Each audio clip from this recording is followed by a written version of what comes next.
소년 재판은 일반 재판이랑 굉장히 달라요.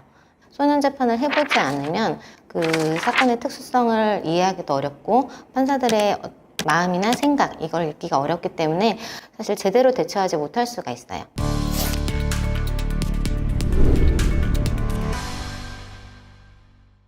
안녕하세요. 소년심판, 소년재판의 신 혜성 변호사입니다. 저는 서울가정법원에서 가사소년 전문권으로 6년간 근무를 하면서 소년재판을 담당을 했었습니다.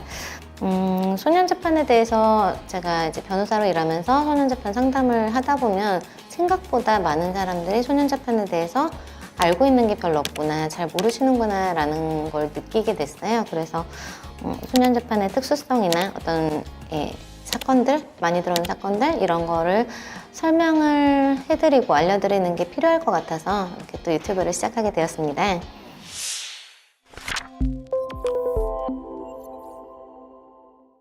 소년재판에서의 소년은 만 19세 미만의 아이들을 말합니다. 19세 미만이면은 소년재판을 받을 수도 있고 아니면 정말 큰 잘못을 저질렀다 하면 형사재판을 받을 수도 있어요.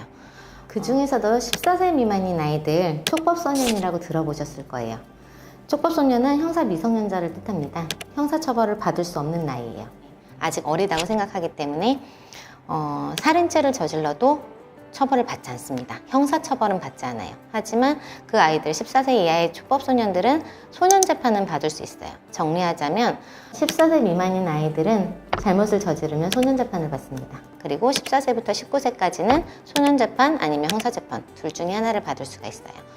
정말 중한 사건을 저질렀다 이러면 일반 형사법원에서 형사처벌을 받을 수도 있을 것이고 그게 아니라면 가정법원에서 소년재판을 받을 수도 있습니다. 형사재판 같은 경우는 일반 형사법원에서 해요. 하지만 소년재판은 가정법원에서 처리합니다. 왜 그럴까요? 가정 내 사건이라고 생각을 하는 거예요. 그래서 그 가정 내 문제점을 좀 이제 폭넓게 근본적으로 해결을 해줘야 되는 측면이 있어서 그래서 소년재판을 가정법원에서 담당을 하고 있습니다. 그렇기 때문에 소년재판하는 판사들은 일반 형사재판하는 판사들과는 생각하는 게 많이 달라요. 고민하는 지점도 굉장히 다릅니다. 형사재판의 목적은 그 죄에 상응하는 벌을 주는 거예요. 하지만 소년재판의 목적은 아이를 잘 키워보는 것이기 때문에 똑같은 범죄를 저지른 아이들이라도 처분이 다르게 나갈 수도 있고 상황에 따라서 처분이 달라질 수가 있고 재판 전에 조사를 보낸다거나 상담을 보낸다거나 이런 식으로 아이의 문제를 근본적으로 해결하는 걸 목표로 하기 때문에 어떻게 보면은 불공평하다는 인상을 줄 수도 있어요.